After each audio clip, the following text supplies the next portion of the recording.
ओम नमो भगवते वासुदेवाय। ओम कृष्णाय नमः।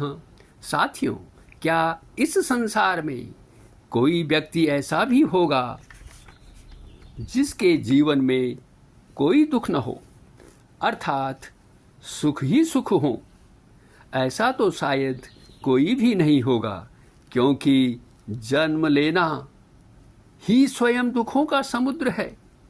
अब प्रश्न यह है कि हमें सुख दुख क्यों मिलते हैं? इसका कारण है हमारे कर्म और उनके फल। सुख हमारे शुभ कर्मों का फल है और दुख अशुभ कर्मों का। हम कर्म करते हैं अपनी इच्छाओं, अपनी कामनाओं को पूरा करने के लिए। हम अपनी एक कामना पूरी करते हैं तो दूसरी उत्पन्न हो जाती है और फिर तीसरी भी। इस तरह हमारी कामनाएं बढ़ती ही चली जाती हैं। जब हम अपनी इन कामनाओं को पूरा नहीं कर पाते हैं तो हमारा मन विचलित होने लगता है, क्योंकि हम इन कामनाओं के प्रति आसक्त रहते हैं और इन्हें पूरा करने के लिए अशुभ कर्म भी करने में हिचकिचाते नहीं हैं। इससे क्या होता है? इससे हम तनाव में भी आ जाते हैं और जो धीरे धीरे अवसाद अर्थात डिप्रेशन का रूप धारण कर लेता है। इस तनाव से बचने का उपाय है भोग और ऐश्वर्य के प्रति अत्यधिक आसक्त न होना और मन को सदैव ईश्वर के चरणारविंदों में लगाए रखना।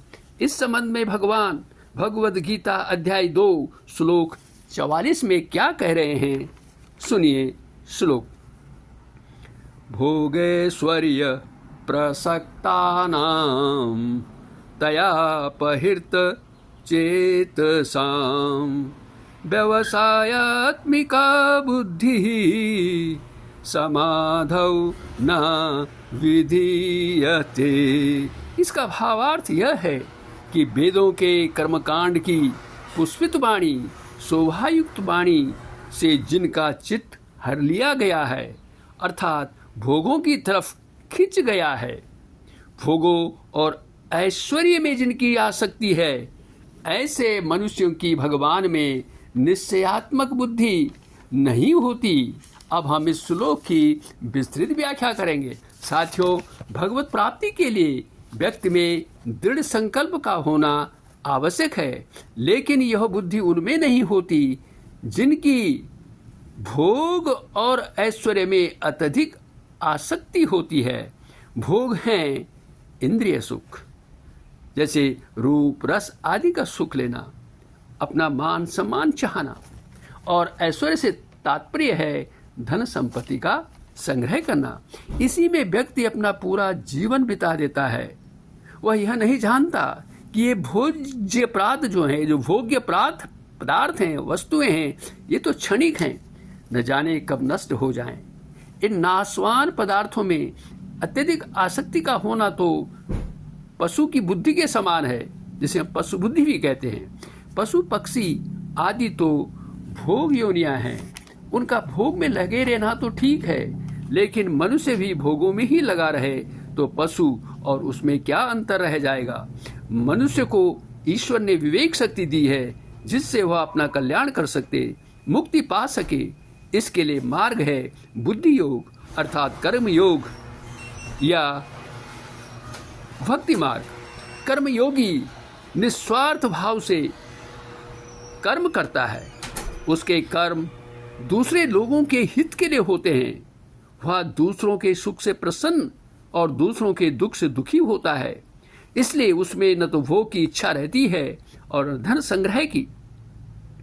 इस प्रकार उसकी भोग और ऐश्वर्य में कोई आसक्ति नहीं रहती। इस प्रकार उसका मन दृढ़ संकल्प के साथ भगवत प्राप्ति में लगा रहता है। अंत में यह श्लोक हमें क्या शिक्षा देता है? यह हमें एक सीख देता है कि भोग और ऐश्वर्य के प्रति अत्यधिक आसक्त रहकर अपने मन की शांति को नहीं खोना है, अपने लिए तनाव की स्थिति उत्पन्न नहीं करनी है, अपनी अनावश्यक कामनाओं पर नियंत्रण रखना है। भौतिक मार्ग और आध्यात्मिक मार्ग के बीच हमें अपने लिए एक उचित सामंजस्य, एक उचित संतुलन बनाकर चलना है, जिससे कि हम अपना जीवन निर्वाह कर सकें। इन्हीं शब्दों के साथ साथियों, वीडियो देखने के लिए आपका बहुत बहुत धन्यवाद। कृपया इसे सब्सक्राइब करें और शेयर भी करें। अगले वीडियो में फिर आपसे भेंट होगी और जानेंगे कि निष्काम भाव से कर्म करने के लिए क्या करना चाहिए। इस संबंध में भगवान अर्जुन से क्या कह रहे हैं, वीडियो देखने के लिए पुनः